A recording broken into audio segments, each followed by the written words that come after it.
Prescinsea secondo me è un alimento interessantissimo perché in altre parti d'Italia non si chiama prescinsea ma si chiama cagliata, quagliata e altre denominazioni.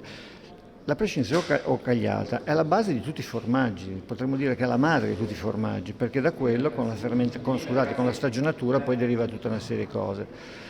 È talmente importante e secondo me va ancora comunicata bene, c'è grande spazio per comunicarla per non farla rimanere solo un fattore del genovesato. Però se uno si va a vedere quella pagina che da bambini ci ha affascinato tutti che riguarda la grotta di Polifemo, io ricordo che dice in questo, e stiamo parlando quindi di circa il 1000 avanti Cristo, perché i guerrieri avevano le armature di bronzo, diceva negro, licor nettario e del vino nero.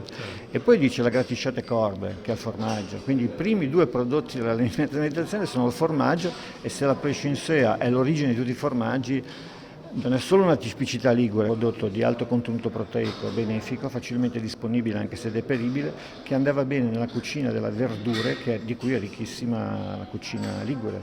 Quindi una cucina di verdure integrate con la prescinsea tu ottieni un equilibrio fantastico che ogni nutrizionista riconoscerebbe.